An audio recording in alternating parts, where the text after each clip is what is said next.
نے یہ کہا دھمکی دی کہ لَأُقَطِّعَنَّ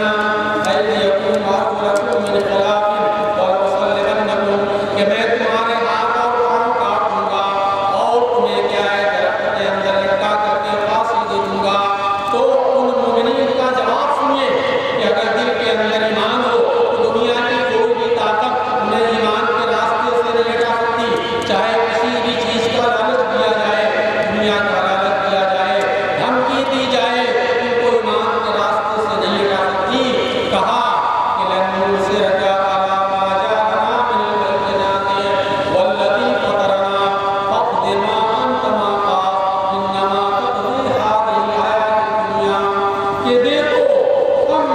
یہ کیا ہے ہمارے پاس اللہ تعالیٰ کی وہ نشانی ظاہر ہو گئی ہے اور اللہ تعالیٰ جس نے ہمیں پیدا کیا ہے اس پر ہم ان کو ترجیح نہیں دے سکتے ہیں۔ فَاقْضِ مَا أَنتَ قَاضٍ، اس جملے پر غور کیجیے، کیا کہا کہ جو تم کو کرنا ہے کر لو، جو تم کو فیصلہ کرنا ہے کر لو، ہمیں پھانسی پر چڑھانا ہے پھانسی پر چڑھا لو، انما تقضی هذه الحیاۃ الدنیا، تم کیا کرو گے؟ صرف ہماری دنیاوی زندگی کو ختم کر دو گے، اس سے زیادہ تو کچھ ختم کر نہیں سکتے۔ ہماری اصل زندگی تو آخرت کی زندگی ہے۔ تو یہ ایمان تھا کہ فَاقْضِ مَا أَنتَ قَاضٍ، یہ جرأت اور ہمت ہمارے دلوں کے اندر اس ایمان کی وجہ سے یہ پیدا ہوتی ہے، جو یہ موسیٰ علیہ السلام کے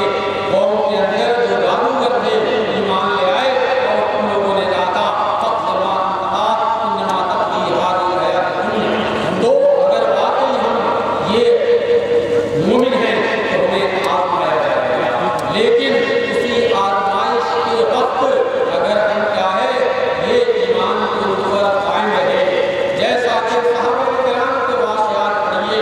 یہ حضرت بلال حبشی رضی اللہ تعالیٰ عنہ ہیں، حضرت عمار بن یاسر رضی اللہ تعالیٰ عنہ ہیں، حضرت سمیہ رضی اللہ تعالیٰ عنہ ہیں، کس طریقے سے اسلام کی راہ میں ان لوگوں کو ستایا گیا، ان پر ظلم کیا گیا، لیکن ان لوگوں کی زبان پر احدی کا نعرہ تھا۔ تو یہ ایمان کی حقیقت ہے۔ اس ایمان کے راستے سے دو ہی چیزیں ہمیں بھٹکا سکتی ہیں، ایک تو خود ہمارے اندر کی چیز ہے، ایک ہمارے اندر کی چیز ہے خواہشات نفس ہے، اور دوسرے ایک بیرونی چیز ہے ہمارا معاشرہ ہے، ہمارا ماحول ہے۔ اور اسی طریقے سے اگر دین مخالف طاقتیں ہیں، دین دشمن یہ حکومتیں ہیں تو وہ ہمیں ایمان کے راستے سے ہٹانے کی کوشش کریں گی۔ تو ایسی صورت میں ہمارے لیے ضروری ہے کہ ہم ایمان پر قائم رہنے کے لیے جو چیزیں ہیں ہم اس کو اپنائیں، اپنے اندر ہمت پیدا کریں، اپنے اندر صبر پیدا کریں، اور اسی طریقے سے ہم پروردگار سے دعا کریں کہ پروردگار ہم کو ایمان کے اوپر ثابت رکھ۔ اور اللہ تعالیٰ نے ہمیں دعا بھی سکھائی ہے، ربنا لا تزغ قلوبنا بعد إذ هديتنا وهب لنا من لدنك رحمة إنك أنت الوهاب، اے پروردگار تو ہمارے دلوں کے اندر کبھی مت پیدا کر جب تم نے ہمیں ہدایت دے دی ہے، ہدایت کا راستہ دکھا دیا ہے،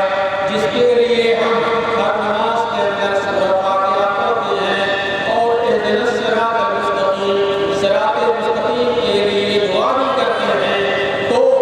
ربنا لا تزغ قلوبنا بعد إذ هديتنا،